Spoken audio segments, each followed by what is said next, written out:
Leonardo da Vinci, Nikola Tesla, Albert Einstein এবং Isaac Newton ছিলেন ইতিহাসের সর্বকালের সেরা প্রতিভা। কিন্তু কেন?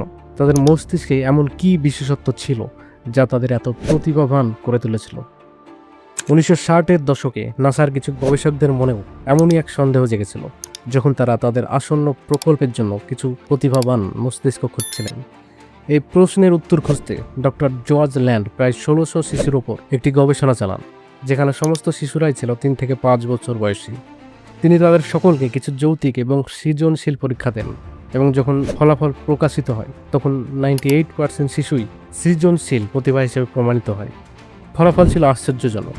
তাই তিনি সেই শিশুদের উপর তার গবেষণা চালিয়ে যান এবং 10 বছর বয়সে যখন তিনি আবার ফলাফল দেখেন তখন তাদের মধ্যে মাত্র 30% ছিল সৃজনশীল। এমনকি আরও 5 বছর পরীক্ষা করার পরে এই সংখ্যাটি 12% এসে পৌঁছেছিল। অবশেষে প্রাপ্তবয়স্ক হওয়ার পর যখন সেই শিশুদের পুনরায় পরীক্ষা করা হয় তখন মাত্র 2% সৃজনশীল ছিল। জর্জ এই পরীক্ষার মাধ্যমে সেটাই প্রমাণ করেছিলেন যা পাবলো পিকাসো বহু বছর আগে বলেছিলেন, প্রতিটি শিশুই একজন শিল্পী, কিন্তু সমস্যা হলো বড় হওয়ার পরেও কিভাবে শিল্পী থাকা যায়। এর মানে হলো যে কেউ বোকা বা কম আইকিউ নিয়ে জন্মায় না, কিন্তু বয়সের সাথে সাথে কখনো কখনো শিক্ষা ব্যবস্থা, কখনো কখনো সমাজের নিয়ম কানুন, কখনো কখনো পরিবারের সীমাবদ্ধতা এবং গণ্ডি আমাদের কম উৎপাদনশীল করে তোলে এবং আমাদের সীমার মধ্যে চিন্তা করতে শেখায়।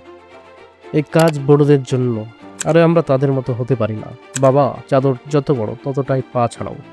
এইসব কথাই হলো সেই সীমানা যা আমাদের ক্ষমতা, আমাদের মস্তিষ্কের শক্তিকে বেঁধে রাখে। তাই আজ থেকে যদি নিজের সম্পর্কে কখনো সন্দেহ হয় যে এটি আমার ক্ষমতার মধ্যে আছে কিনা, তবে এই কথাটি মনে রাখবেন যে প্রকৃতিও মানুষকে ওড়ার অনুমতি দেয়নি, কিন্তু আমাদের জেদই আমাদের মহাকাশে নিয়ে গিয়েছে।